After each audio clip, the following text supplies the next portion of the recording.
Thank you, first of all, for being here today and coming on such short notice. Once again, I'm here today to address a recent and frankly troubling situation involving the administration's accusations against one of our employees. Last week, I and we were given an ultimatum by a message boy. That ultimatum was fire an employee immediately, or the administration would go public with accusations of him improperly accessing confidential files. They even threatened federal prosecution, a threat themselves that they admitted was likely to fail. That's unacceptable, to try to threaten someone, their livelihood, but then also to threaten to go federal for something like this that we all could have worked together. After a thorough review, because I wanted to make sure that we looked at all of the policies and all of the potential legal avenues that needed to take, and if we needed to take action on our side.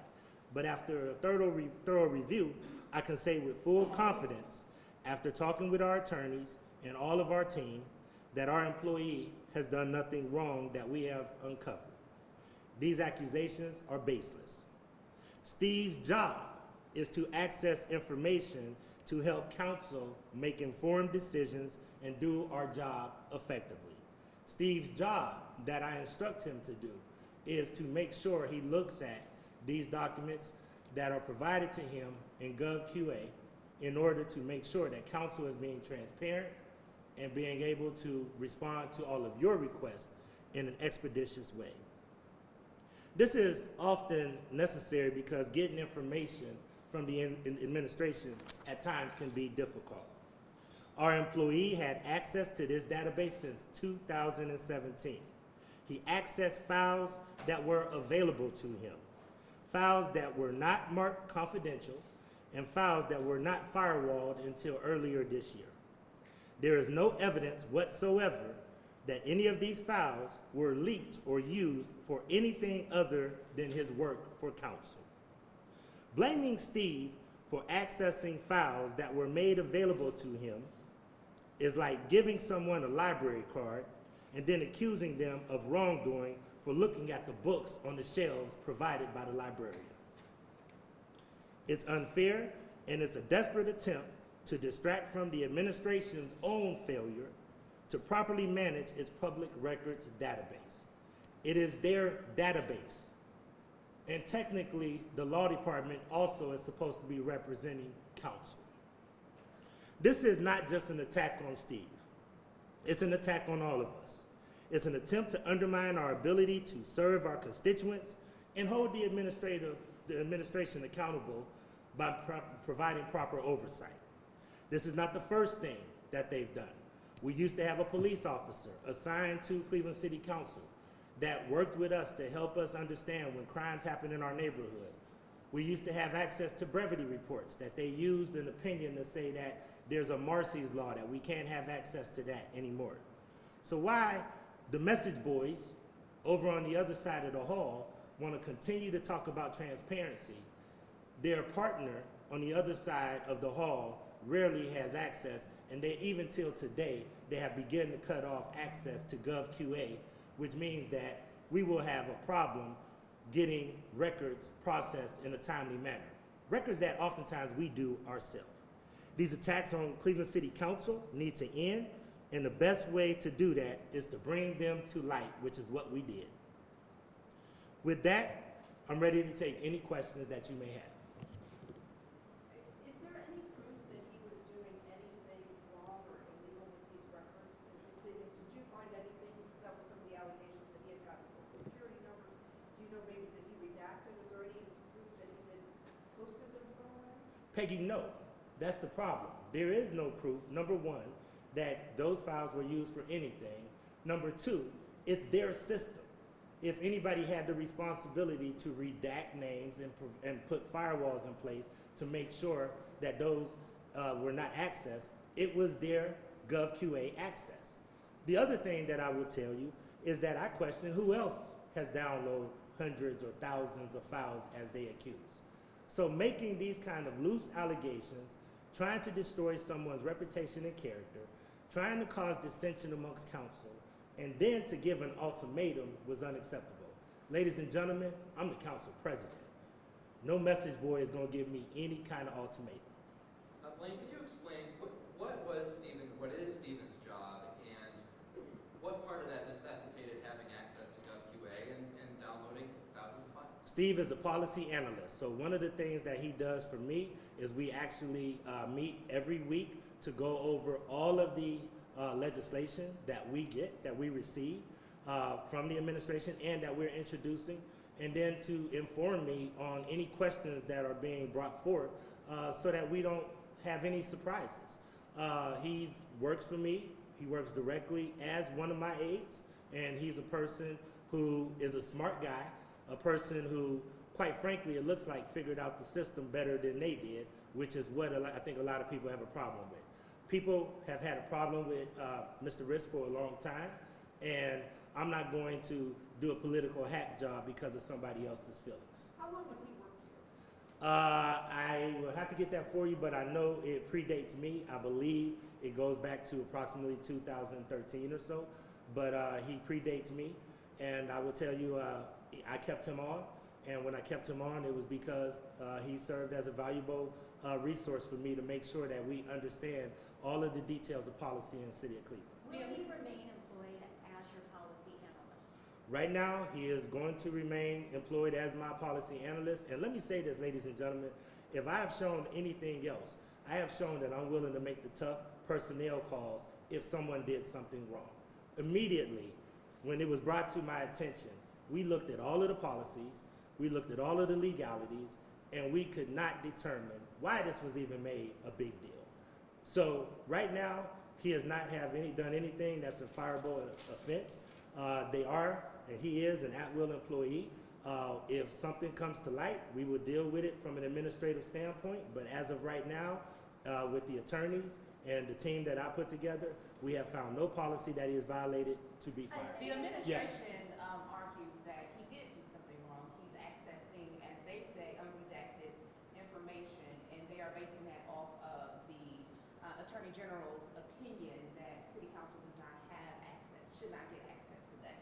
What is your response to that? That he is doing something wrong because they say they are doing this because they are protecting unredacted information. How much unredacted information do they have access to?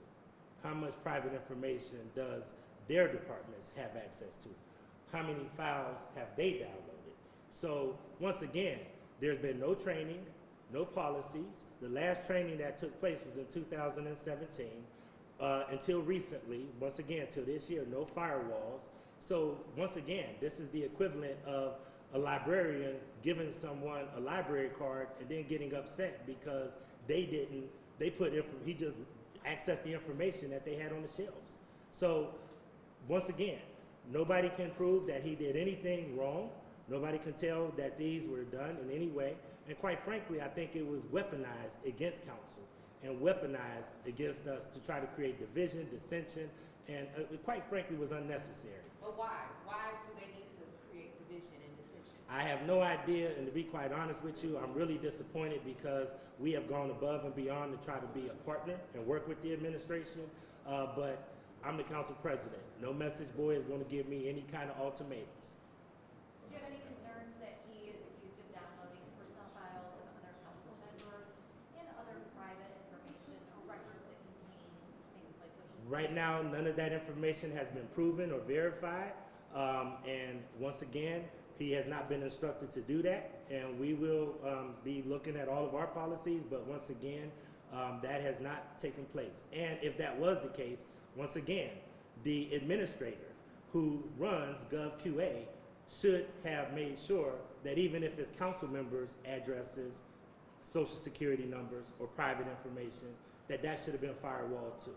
So once again, this is a law department that is supposed to be representing council as well, and instead of coming and say, hey, we need to tighten up our policies and figure out what needs to take place so that we can move forward, instead weaponized it and basically gave an ultimatum, which was unacceptable. Yes? The administration maintains that they did not make any threats, that any threats were, you felt them, and that's on you guys. So you are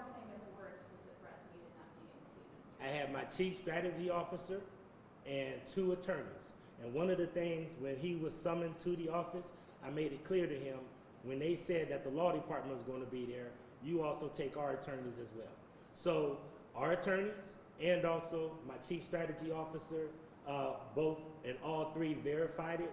I said, are you sure? And at the end of the day, all of them said yes. They basically said, fire him or we're going to go to the press. And unbeknownst to me, that Friday, one of my staff members got a call from the press to say, hey, I hear that something big is going on with RISC, which showed me that they were planning to move forward on their threat. I was really looking forward to discussing this at the council meeting last night with the mayor as a sidebar, because him being the head principal over at the administration side and me being the council president, and that didn't happen because the mayor was not there yesterday. Most mayors come to the council meetings. He did not come yesterday. Don't know why, but at the end of the day, it would have been an opportunity for us to clear the air. It didn't happen. Yes, Sean. Was the threat to go to the media, or was the threat that we will pursue charging him, even if we don't think we'll? My understanding was that it was both.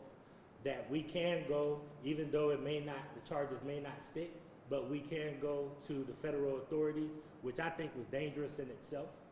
And I think it was weaponizing and it was politics at its worst. And then also to go to the media.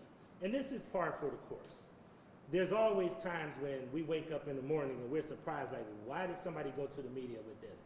I know that some people have a cozy relationship with certain media folks, but one of the things that any politician does not like is to be surprised. We have tried to be a good partner, and once again, it was shocking that someone would actually make that kind of ultimatum. Once again, I'm the council president. I'm not a chump. And even if I wasn't the council president, not too many people in this city would tell you that Blaine Griffin would adhere to any kind of Was threats. the threat we were worried about them going to the media or the charging? I was concerned about both. Because it seems like the second one would be the more. I was concerned about both. I think it was very dangerous to threaten or talk or make an insinuation that you're going to go to the federal authorities as opposed to trying to figure out what kind of policies or procedures we need to put in place to put guardrails on the system. Once again, we get access as well. Sam. Like, is there any legitimate reason that Steve had this high level of authorization to access these unredacted files? And what would be the explanation for why he had that access in the first place? Once again, council needs people to be able to understand that we know what questions are being asked. If we're looking at legislation, we need to know if there's any kind of things brewing around that legislation. There's times when we look at GovQA and say, if someone's asking questions about this, well then, do we need to ask further questions regarding this piece of legislation? We only use GovQA to do our job. No, but it sounds like he had a higher level of clearance than almost anyone else. He had the same level. That's the issue. That's the issue, Sam. The level of access that he had is the same level of access that several people on council have that have now started to be diminished, and several people on the administration side. Yes? But has Steve been reprimanded, to your knowledge, for violating any internal council policy in the past 13 months? No, not to my knowledge.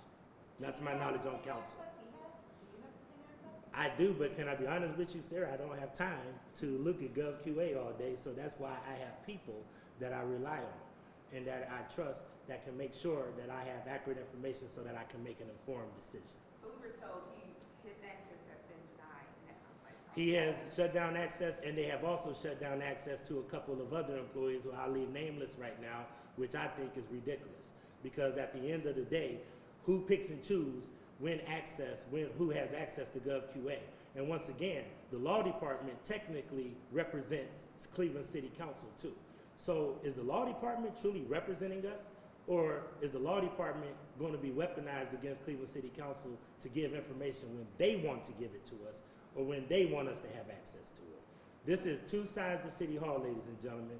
We are not subservient to anybody in Cleveland City Hall. Cleveland City Council is an independent body and needs to have independent access to information.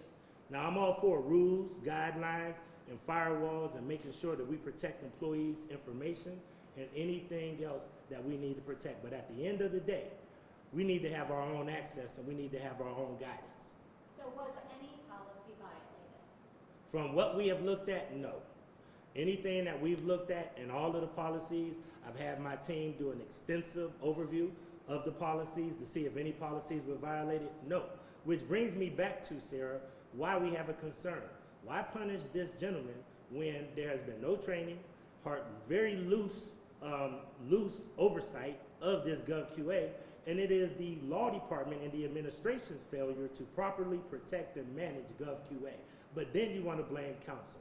And I have to address this. And excuse me if I get a little pissed off when I say this. I heard that the press secretary, the message boy, had the audacity to try to blame past administrations for not being transparent and other things. Shame on him to try to take advantage of somebody's tragedy and try to blame somebody. Last week it was paper checks. This week it's GovQA. When is the administration going to be responsible? And when is the media going to start looking under the hood and start asking the administration some tough questions? We're being transparent. We're the ones that always try to make ourselves available. At the end of the day, this employee did nothing wrong based on the policies. There are a bunch of loose allegations. And the fact that somebody, message boys, had the audacity to try to tell the council president, to try to tell Blaine Griffin, that if I don't do something, this is what they're going to do. Screw them. You keep saying message boy, are we? Message boy is one of the mayor's chiefs, and the message boy who y'all talked to today, and the law director. Those are the message boys. They want smoke, they can get it. So when you talk about having access denied now, will that affect council operations or any legislative processes going forward now that that access is denied? That seems like it's part of. Well, let me say this. One of the things that I've never believed in is that I never stop passing legislation that can wind up hurting people. If there is legislation that is needed for the efficiency and the effective operations of the city of Cleveland, I want the city of Cleveland residents to be served, which means that it's important for us to make sure that the administration is successful, which is why I thought we had a pretty decent relationship.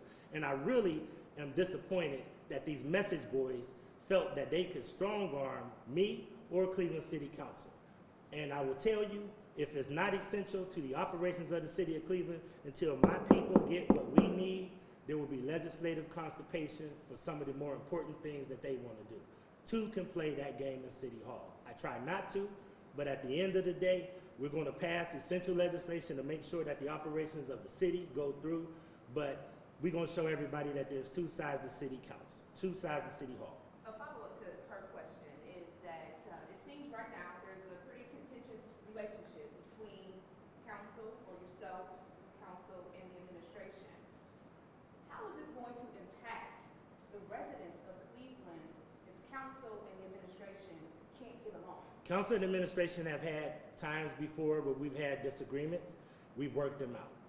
Council and the administration, it's going to have a natural tension. That is the difference between a legislative and administrative body. However, I have never gone to the mayor, not once, and said, you need to fire this employee. I have never gone to the administration and tried to interfere with their operations. Even though there were council members that had a problem with somebody who had a civil rights violation in the past, I, as council president, stayed away from that because I felt it was the administration's responsibility and job to manage their own team. So I would hope that it wouldn't get to that point. I'm going to do my best because at the end of the day, the residents are the priority, but we are not going to be disrespected by any member of the administration. Anybody in the back, because I know I've been talking to a few people. Anyone else? How do you see this all ending now? They say they're getting an outside counsel, maybe they're still looking at this, determine something wrong. Well, once again, I think the message has been sent. I think that you don't send any ultimatums to Cleveland City Council. I've talked to past council presidents, I've talked to past mayors, they said it's unheard of for message boys to try to call and give this kind of information and talk about ultimatums. Hopefully, at the right time, maybe me and the mayor will have a conversation and we'll figure it out. Because at the end of the day, I've always tried to be professional. I've always tried to be respectful. I've actually been more helpful working with the administration than I've been hurtful, because I want the city to succeed. The residents are the priority, but we will not be second fiddle or given ultimatums and then restrict our access. This has been a slippery slope. Once again, using things like Marcy's Law to try to restrict brevity reports. I have a colleague here, Councilman Polinsky. We used to rely on brevity reports in order to be able to provide services and work with our community. I see Councilman Charles Slife that's here. He's waiting for 3 months for a public records request. This is a council person. You guys aren't the only ones that have to wait a long time to get responses to GovQA public records requests. So the frustrating part is a failure on behalf of the law department and the administration, and try to put it at the heels of council and couple it with threats about ultimatums. If we don't fire someone or if we don't do what they want to, then they're going to go public to the media.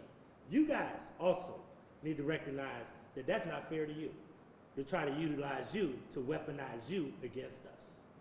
I think that that is crash. I think that that is a lack of professionalism, and I think that that will not be tolerated amongst me, and quite frankly, many of my members of Cleveland City Council have reached out today and said, you're right, this is unacceptable. We should never allow that. What is the bad blood or beef between Steve and members of the administration? He's been called a political operative. I don't think he's been sued for a website. I don't know much about him. Is there something there that they're unaware of? Steve is a very bright guy. I can tell you that oftentimes I even have to say, you know, hey, Steve, peel back. That's not what we're here for. And that's how we manage different people. But where he's valuable is that he is very good at research. He's very good at helping, giving us information that actually, to be quite honest with you, has helped the administration, because there are things that he's been able to flag that we've been able to go and talk to the chiefs and say, hey, listen, this is a problem, and at the end of the day, they actually rectify it. So inadvertently, he's helping more than he's hurting. But because he is a very smart guy that knows how to do things that, quite frankly, evidently, some of their folks that operate GovQA do not know how to do, and figured out a way to operate it, people have a problem with that. Yes, ma'am. Just to put a bow on this, are you saying that he should be able to find this unredacted information, or it's on the administration to redact it all before he can get to it? I'm saying that he was given access to it, and that the administration controls the GovQA website. And once again, it's like a librarian giving a library card to someone, and now you want to punish them because they read everything that you gave them access to.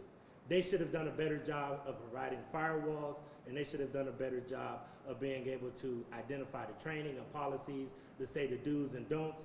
And you know what? I would be the first to say that my people would be first in line.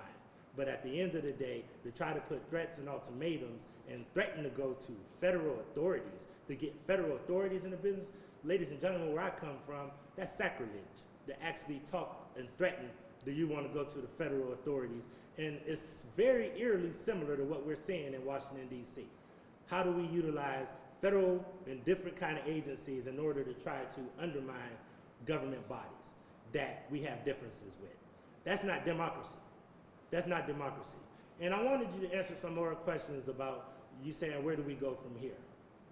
I don't think this is going to be the last shoe to drop.